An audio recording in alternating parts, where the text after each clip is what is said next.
Hello, everybody. A warm welcome to Wisdom from North, the place where we're diving into the deeper meaning of life and asking the big questions. My name is Jannecke, and today I'm here with Kim Babcock. Kim is an ordained minister, and she has a degree in healthcare management, and she's a psychic medium, and she has just joined the Channeling Erik team. Now, if you are unfamiliar with channeling of Erik, I can recommend to watch my interviews with Elisa Medhus up here with this eye here, because Elisa is the mother of Erik, and in 2009 Erik committed suicide. However, he is still communicating with his mother through various mediums, including Kim, and this has resulted in this huge and popular blog, Channeling Erik, and also a very popular YouTube channel. And today we will be meeting Erik. Hello, Kim. Welcome. How are you? I'm good. Thank you for having me. What a wonderful intro. Thank you. I'm very excited to be having you because, and I also spoke with Jamie Butler 6 months ago and Oh, talked God. to Erik, and it was just such a blast. Yeah, And I mean, I am skeptical in one sense, but sure. he said so many things that really made sense, and it was just an incredible experience. Good. And this time I asked my Facebook followers if they had some questions for Erik, and they had many questions. So I was thinking that actually we're gonna go through them, and that's like Awesome. various different topics. But Sure. first, can you tell us, are you excited about being on the team? I am. It's been almost a year since I've been on the blog, and it was pretty interesting how I got introduced. Excuse me, goodness. Erik himself had what I think was a direct hand in bringing me into the team. I had his book, his first book, My Life After Death, and or I'm sorry, My Son in the Afterlife, and that's the book I had sitting on my shelf, but I hadn't read it, and it sat there for months, for about 3 months, and one day I was home alone getting ready for work, and the book flew off the shelf. So I thought, oh, okay. I put it back. Thank you, Erik, for making your presence known. And then the next day, the very same thing happened. My book, Home Alone, my book fell off the shelf, Huh. and I still didn't pick it up and read it. So I put it back and I said, thank you, Erik. I get it. You're here. I will get to you. I promise. So then that night, he came to me in a dream and gave me his book. So then the next day, I read the whole book. I said, okay, I get it. I read the book. And then from there, I started to follow the blog a little more closely to see what it was about, see what they were trying to achieve. And it's so in sync with what I'm trying to achieve with my clients, is healing through the understanding of, deeper understanding about the afterlife, and that consciousness does survive, and that our loved ones are okay. And Erik has really helped that whole message be spread in so many ways. He's helped so many. So it's been pretty fun how I have come to be a part of this team, and I feel grateful to be here. So Oh, thank you for sharing that. That was a lovely story. It's so funny how he makes things happen. Like, yeah, yes. yeah. I just have to mention, I dreamt about him. I think it was 2 nights ago, and he said, "Hello, Jannecke," and that's all I remember. Aw, letting you know he's there. That's awesome. Yeah, I think so. So, first of all, is he here already? He is. He I is. just finished another radio show with him and his mom, and so he's here loud and clear and strong. Awesome. So I asked Jamie this question as well, a bit for myself and also for my viewers. If there's anything he can say about me that he would know to kind of verify that he's here. And also, I just had like this idea that because if he's omnipresent, can he like see? I put something on my bed. Can he see what's on my bed right now? Well, those are great questions. When I do my sessions, I always ask my clients to respect what spirit brings through to validate their presence to you.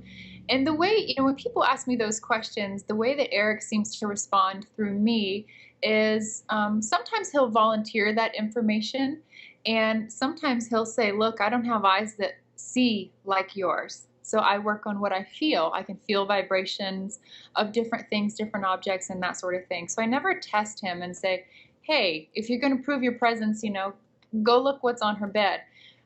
Because Erik himself has expressed, in all honesty, he's expressed irritation with that.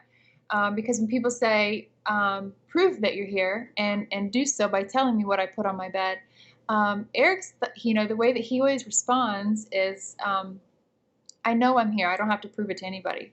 So that's how he responds when people ask those questions. But, the whole omnipresent concept for him and for so many people ask, well, if he's working with you at this time, and I heard from him at the similar time, how can that be? And he says his response is the human understanding of time and presence is very limiting to where the body can be. But the spiritual existence, time and presence is not limited in any way. So his consciousness basically can spread much further than what we're capable of as humans. So that's how he can have a direct hand in helping so many all at the same time, same days, whatever. But can you say something about me like you did the last time? I can ask him. I'll see. It's not typically how I work or what I do with spirit. But besides the dream, he's talking about your sleep. So let me see. He says you go through patterns. So, I'm like, Erik, give me whatever you can to validate your connection. And he says you go through these patterns where your sleep, sometimes it can be really good for a week. And then like the next week, you're not resting. So he says you go through these up and down phases with your sleep. Or sometimes it's really restful and restorative, and other times it's I'm not sleeping, I'm wide awake, and I'm not sure why. And then he's just rambling about, well, that's part of the spiritual awakening process, being almost like off your cycles, your day and night kind of cycles. When you're more in tune with the vibration of the universe, he says, you're going to find it harder to sleep. And he's kind of laughing because everything has awareness and energy. So when you're more connected to it, it's harder to rest. It's harder to sleep and turn that off. And then he calls you an empath. He says you're very empathic and feeling what's around you. So he says, don't worry, I got you in my back pocket. Okay. Well, okay, so I understand that he doesn't want to be tested, but I gotta say, Erik, that it's important for human beings because for us who don't see anything, there's so many things to believe in this world or not believe, and it's very difficult to know what to believe or not. And that's why people need proof in a way, not proof, but something that, makes them feel that this is real. So I think it's important that we do ask these questions because I think truth is that solid that it can be tested. That's from my point of view, that if it's true, it can be tested. Does he have a comment to that? Yeah, he says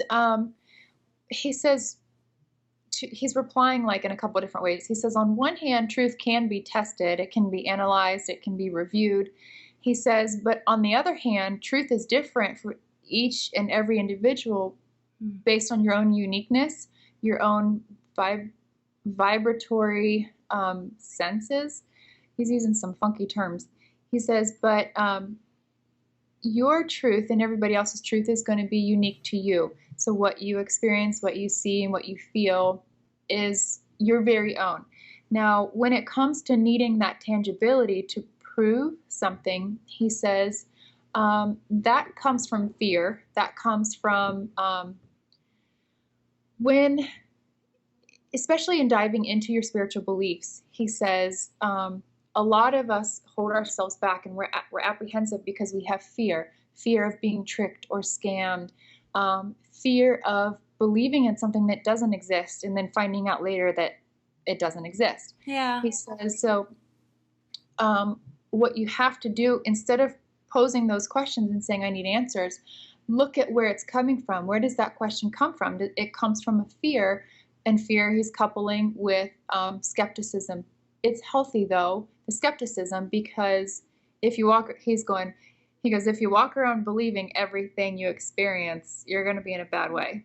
He says, but fear in itself, having that fear of, I'm not sure what to believe in, I'm not sure if this is real or not, you have to, instead of acknowledging that fear and asking questions of prove it, feel it.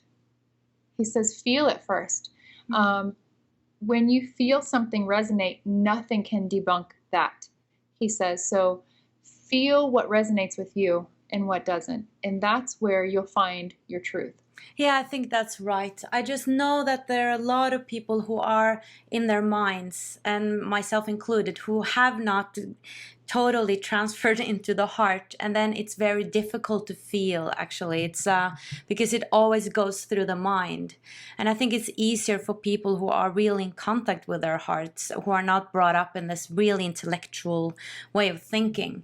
So and I've come to realize this because I'm struggling with that myself, to really be in the heart and feel, and I'm trying to find out what it is to navigate and feel from the heart, but I find that I'm very often in my mind, and I think that's the case for very many people. So just want to acknowledge that for many people out there who finds it difficult just to feel, because they're not, I don't know what I'm feeling, you know?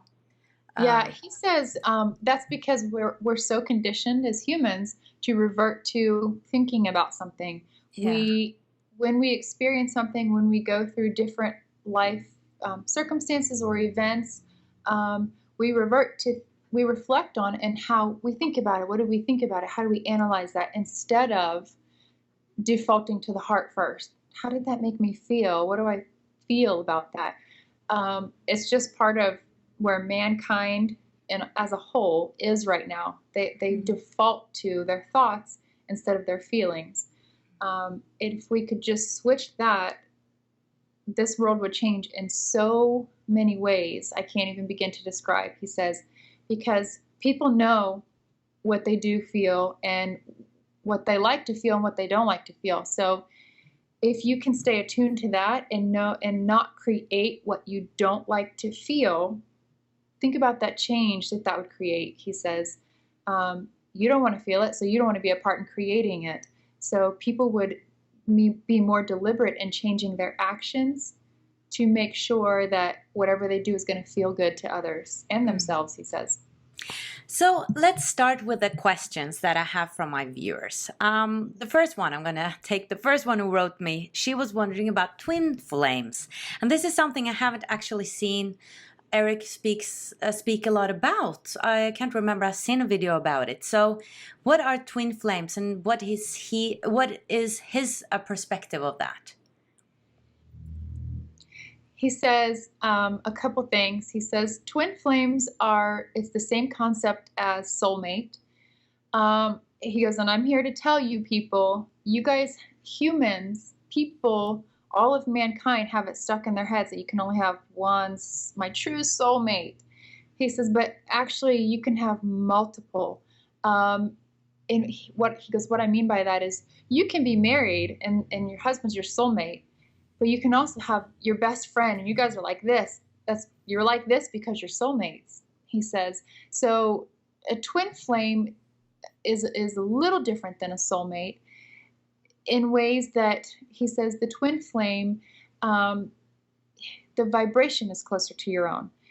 It's all about where you are in your vibration and your frequency, and being so almost so identical that it's like, he goes, picture it like this. You take a part of yourself, you cut yourself in half, and then when you try to glue it back together, you can pretty much duplicate the same image. So when you have twin flames, it's like your other another part of yourself coming back together. It recognizes itself in another.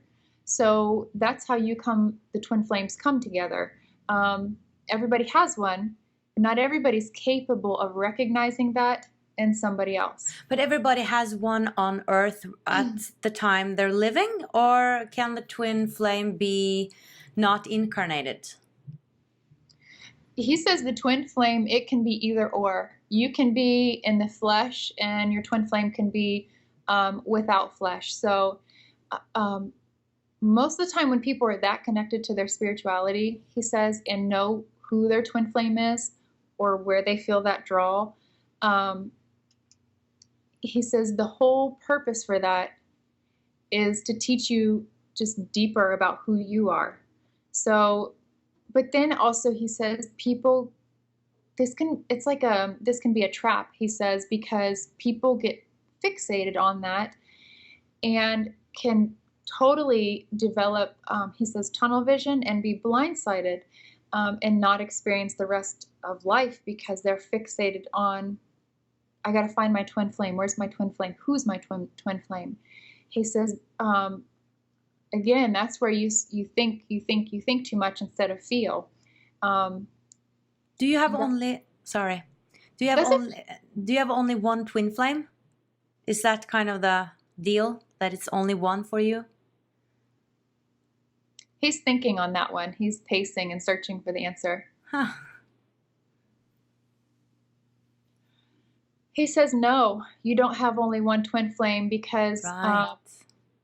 He says, again, it's all about your vibration. And so many people, he goes, first of all, there's so many people and all their vibrations are different.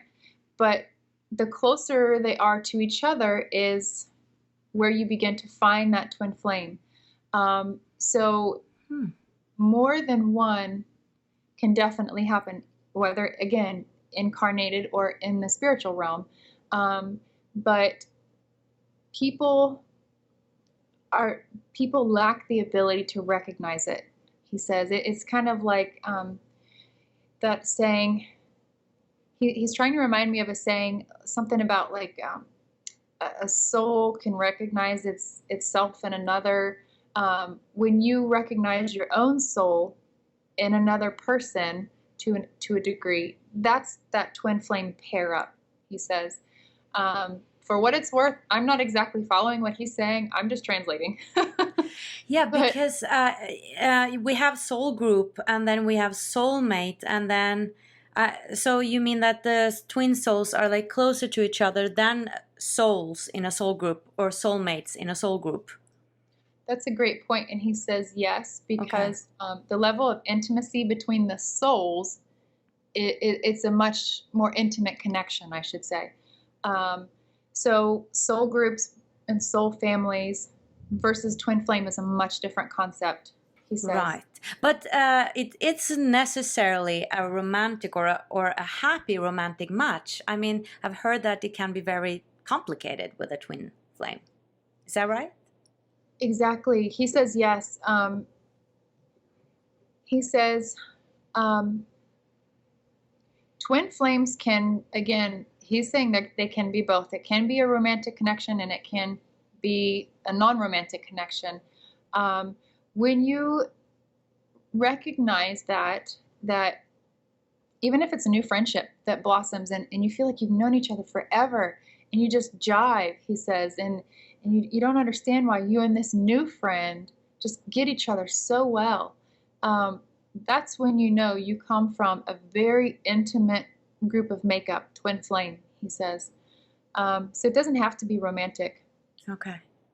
But a lot of people think that that's what it means. He says that's a misconception. Yeah. So can we move on to the next topic? Sure. I have tons here. Okay, so there was one guy asking about the planet X Nibiru, and the impact it has on our planet. And if this is the planet that they've actually found now, that they think exists. I think it was NASA or someone else, some scientists who found this 9th planet, or they think that there's a 9th planet. Erik is saying, first of all, to answer the question, he says it has been revealed to them. So he makes me feel like when scientists discovered, it's the other way around, it was revealed to them based on what he says, what mankind is ready for, what mankind is ready to handle. It has to be, he says, integrated into your being humans.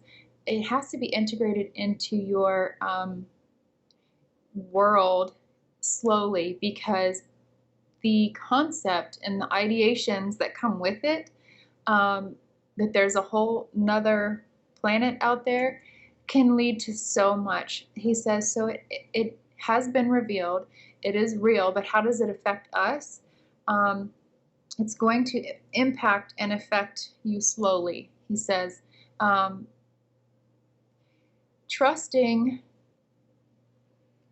he's talking about the researchers, the scientists, trusting what they're discovering is a key, because maybe they're not trusting what they're discovering. I'm not sure, but he says that's key. Okay. But he says, how will that affect us? Well, he goes, the way that it trickles down, if you're not a direct researcher or a direct scientist, it's not going to directly affect you anytime soon. You might gain bits and pieces of information about it, but as far as is it going to change your way of life, we're not anywhere near that, he says. Right. Okay. So moving on to if he doesn't have anything more to add. Oh, you're fine. Yeah. Okay. Dreams. A lot of people were wondering about when we meet our loved ones who have passed in dreams. Are we dreaming just because we miss them, or are they, actually meeting us? He's saying thank you for that question, because so many people can relate. He says, when you dream of your loved ones who are on the other side, 99% of the time, he says, that's a pretty strong number, that is a visitation from them in one way or another to let you know that they're still with you. Of course that they're okay, but more so that they're still with you. But then he's saying something about, like, the way you perceive your dream is all about your subconscious. So people will be like, well, I had this dream that my mom, I saw her, but she wouldn't talk to me. Why wouldn't she talk to me? Or she was talking and I couldn't hear her. What's that all about? Erik says that's your subconscious, how, picking up on them and seeing them and perceiving them is one thing. They're at least letting you know that they're there, but sometimes the way that the interactions occur is all about you and defining your beliefs and your subconscious thoughts. So if you feel like they're not being portrayed in a way that was true to who they were, right, that's because of two things. Soul growth happens and continues when you're here, he says, and also your subconscious needs healing and understanding for them to come through in a more true way. So if you've had a dream that mom came to you, but she's talking and for some reason you can't hear her, you can see her mouth moving, but you can't hear her, he says that's because you're still developing on, how do I keep this relationship with mom now that she's on the other side? He says that's all, because this is a 50-50 game. We're able to do so much as long as you can meet us halfway. So you being the subconscious. So that can be a real tricky field for us to play in, he says. Right. Well, that makes sense. So moving on to reincarnations. Let's see here. Do we reincarnate in new bodies on Earth? New bodies? Well, I guess we do. We always get new bodies. Yeah, I assume. I don't quite understand that. He says, yeah. He doesn't quite understand that question. No, I didn't actually. So, why hasn't Erik reincarnated? Wow. He said, I don't want to. He says he feels more connected with his purpose and has more capability based on where he is. He says, you have to understand, while it's very valuable to be in the flesh, it's also very limiting in certain ways.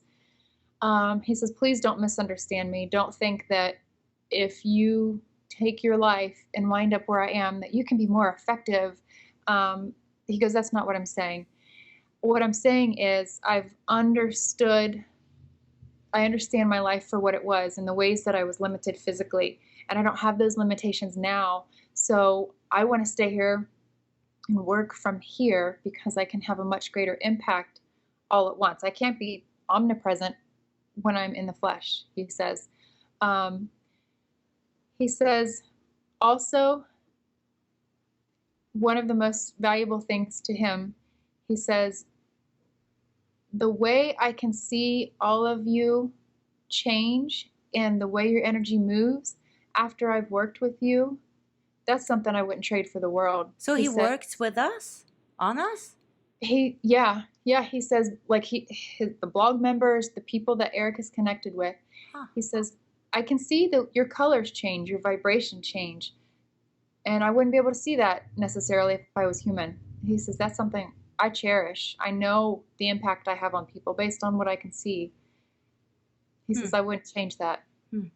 So do we have the choice ourselves? And how quick does it happen? Like, how quick do we reincarnate? I guess, I mean, there's no time there, but is it sometimes that it goes very quickly, that you're like dead and then you're just totally in a new body like the second after? Or do you need to go through a lot of healing and the in-between lives process? He says you can have both ends of the spectrum. He says there have been cases where someone goes from one incarnation right into another one. Okay.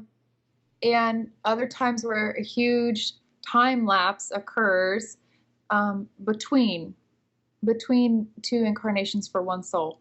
It depends on what your soul needs and what your soul is capable of. He says a lot of times people, though, choose to at least stay here for a little while, and he gets real soft-spoken when he says that, because they want to shift. They want to basically like realign with their consciousness and their awareness and be sound with that before they incarnate again. So I guess just gaining a deeper understanding of who they are before they incarnate again. He goes, now the ones that reincarnate immediately, it's because, he says, the human experience gives you opportunity to grow and evolve in a much quicker and more tangible manner.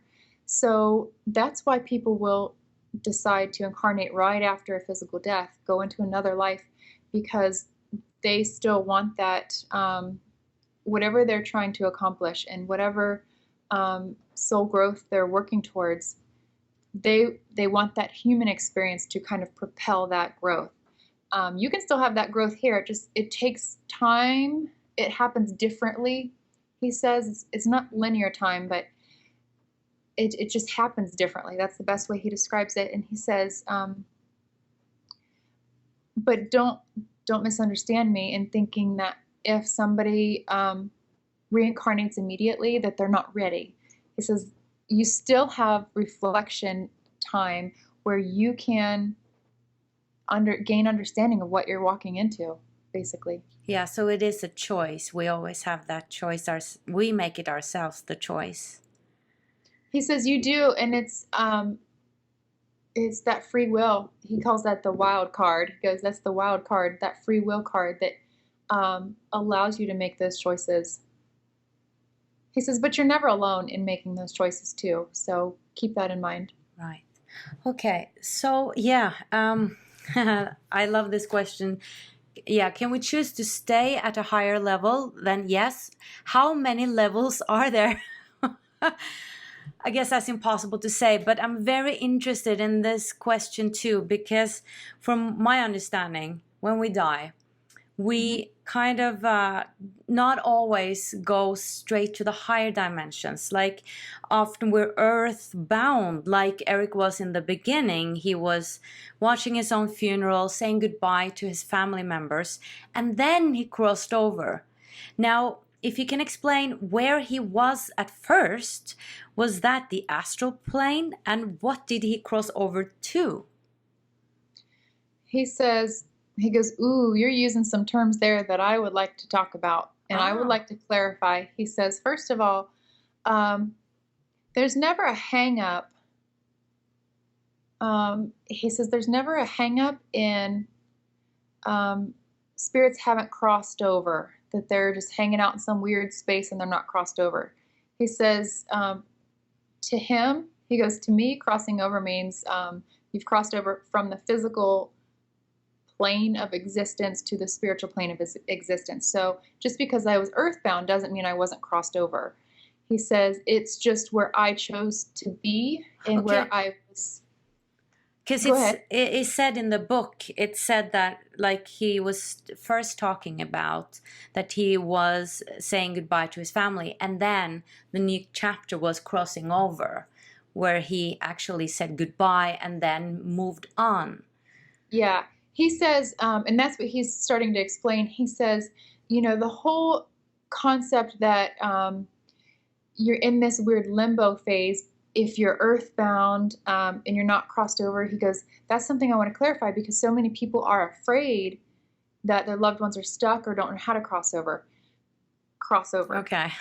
So initially, when you pass away from the physical body, he says you are more earthbound because of it's like the vibrational density that you're trying to shed, because you don't, he says, to an extent, your vibration is going to heighten automatically after shedding the body because of the density that the body carries.